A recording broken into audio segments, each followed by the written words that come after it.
Bismillahirrahmanirrahim. Laminar flow and turbulent flow are turbulence.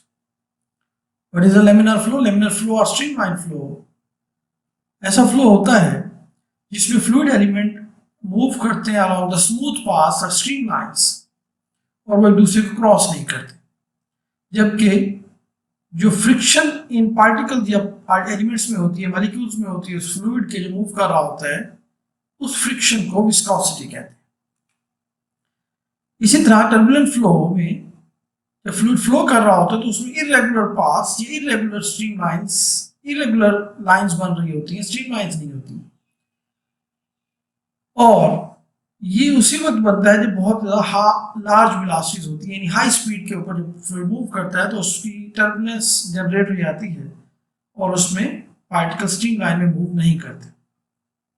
जैसे कि figure में नजर आ रहा है, ये एयर पार्टिकल्स स्ट्रीमलाइन से मूव कर रहे हैं तो हम कहेंगे इस तरह के फ्लूइड फ्लो को लेमिनार फ्लो कहेंगे। लेकिन अगर ये इरेगुलर पाथ फॉलो करना शुरू कर देंगे पार्टिकल्स ऑफ एयर तो हमें नजर आएगा कि पार्टिकल्स ऑफ एयर में अगर इरेगुलर पाथ हो जाएगा, बेहंगम से मूवमेंट स्टार्ट हो जाएगी तो ये टर्बुलेंट फ्लो कहलाएगा। जैसे कि यहाँ नजर आ रहा है, यहाँ फ्लूइड पार्टिकल्स एनिमेशन के अंदर नजर आ रहा है कि पार्टिकल स्ट्रीम लाइन में नहीं जा रहे बल्कि इरेगुलर पाथ फॉलो कर रहे हैं, तो ये टर्बुलेंट फ्लो है।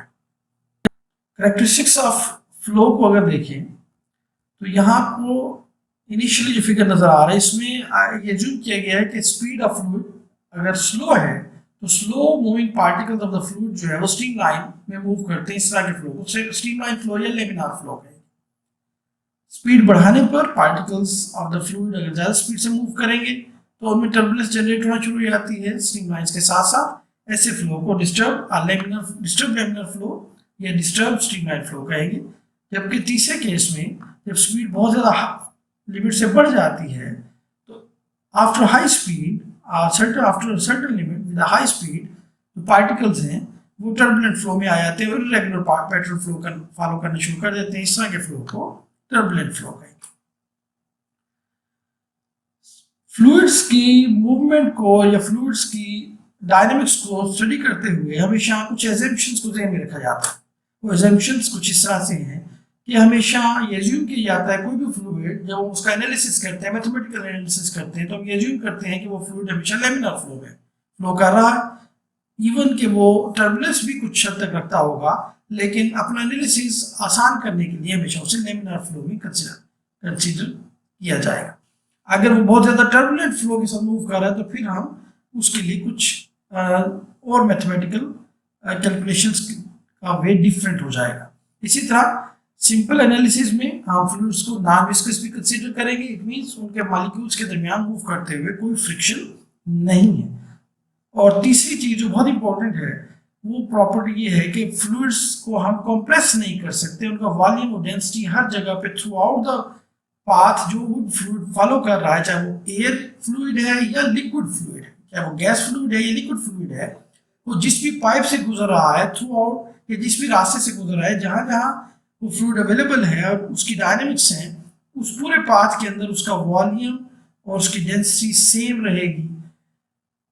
ये तीसरी एजम्पशन है। आइडियल फ्लूइड्स के जब एनालिसिस किया जा रहा होगा तो एजम्पशंस कुछ इस तरह से लेंगे कि लेमिनर फ्लो हमेशा कंसीडर किया जाएगा, नॉन विस्कस फ्लो होगा और जो फ्लूइड होगा वो इनकम्प्रेसिबल होगा, यानी उसका वॉल्यूम और डेंसिटी कम नहीं की जा सकती इवन वेरी हाई प्रेशर्स पे। इक्वेशन ऑफ कंटिन्यूटी, ये इक्वेशन ऑफ कंटिन्यूटी जो है जैसे कि नाम से जाहिर है एक कंटिन्यूस प्रोसेस को शो किया जा रहा है। इस कंटिन्यूस प्रोसेस में जब फ्लूइड फ्लो कर रहा हो किसी भी पाथ के अंदर, जैसे कि इस पाइप में नजर आ रहा है कि अगर एक फ्लूइड को हम इन करें इस साइड से और आउट करें उस दूसरी साइड से, तो जो आपके पास कंटिन्यूटी ऑफ फ्लूइड है उसमें एक इक्वेशन अप्लाई होगी कि जितना मास एंटर होगा 1 सेकेंड में या पर यूनिट टाइम उतना ही मास लीव करेगा।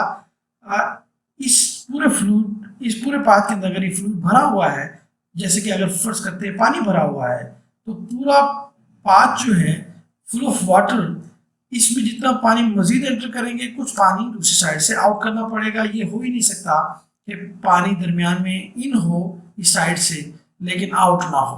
तो इट मीन जितना मास इन होगा उतना ही मास आउट होगा। इस इक्वेशन को, इस इक्वालिटी को इक्वालिटी ऑफ कंटिन्यूटी कहते हैं। और मास हमें मालूम है इक्वल होता है वॉल्यूम इनटू डेंसिटी के।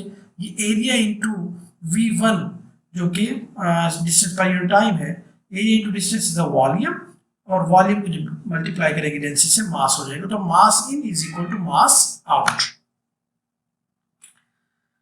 या इसको सिंप्लीफाई करेंगे, अगर throughout the fluid movement density constant है, जैसे कि हमने एज्यूम किया थोड़ी देर पहले, तो डेंसिटी सेम रहेगी, तो लेफ्ट साइड राइट साइड से डेंसिटी कैंसिल हो जाएगी, और A1V1 is equal to A2V2 जो स्पेसिफिक इक्वेशन ऑफ कंटिन्यूटी। जब आपसे पूछा जाएगा इक्वेशन ऑफ कंटिन्यूटी बताएं, तो आप हमेशा ही बताएंगे कि product of area into speed at one end is equal to product of area into speed, area of cross section of the pipe into speed हमेशा कांस्टेंट। अगर एरिया ज्यादा है एक साइड, एरिया कम एक साइड पर, तो स्पीड ज्यादा होगी, और अगर एरिया बड़ा कर दिया जाए तो स्पीड स्लो हो जाएगी, और वाइस वर्सा। लेकिन इस बात को मजीद डिटेल से देखने के लिए हम ये कहते हैं कि मास जो इन हो रहा है उसकी वैल्यू कैलकुलेट करनी है, तो वो हमेशा mass into dense mass is equal to density to volume होता है। ये बड़ी बेसिक रिलेशनशिप है, क्योंकि मालूम है density is equal to mass per unit volume, volume को ऊपर ले जाएंगे तो हमारे पास density to volume is equal to mass. Density आपके पास रो है, और area of the pipe at any cross section is equal to a ले लेते हैं जनरली, और जो डिस्टेंस उसने ट्रेवल किया, फर्स्ट किया एट सेक्शन A1, अगर कोई फ्लूइड इन हुआ है और कुछ डिस्टेंस ट्रेवल किया है डेल्टा x1, तो डिस्टेंस जो है वो हमें मालूम है वेलोसिटी टू टाइम से लिया जाएगा, velocity of the fluid going in into delta t।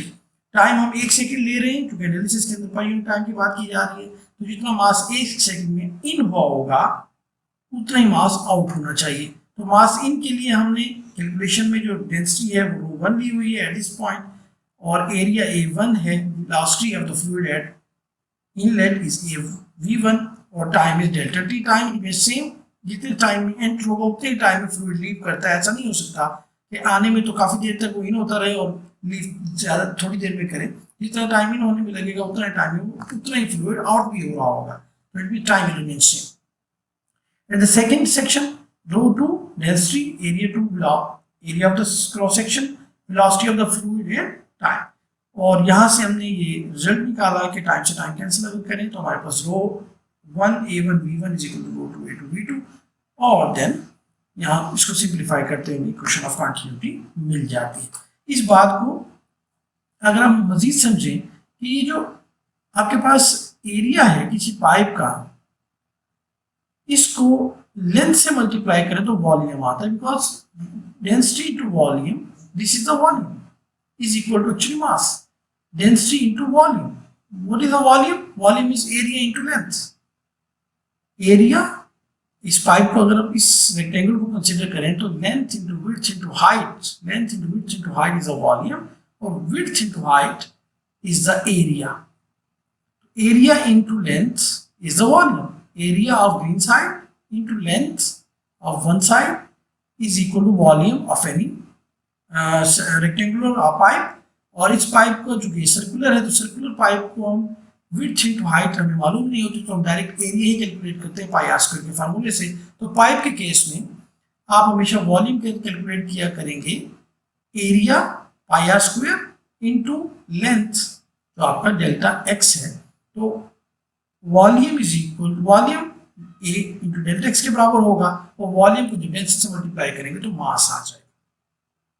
तो मास को कैलकुलेट आप इस साइड पे भी कर सकते हैं जो कि लेफ्ट साइड है, और दूसरी एंड पे भी कर सकते हैं जो कि राइट साइड है, और दोनों इक्वल होगी, तो वहां से एक इक्वेशन ऑफ कंटिन्यूटी हमें अवेलेबल हो जाएगी। Thank you for watching the video lecture. Please visit the website www.kenpoly.com and also subscribe this channel for more informative video lectures. Thank you.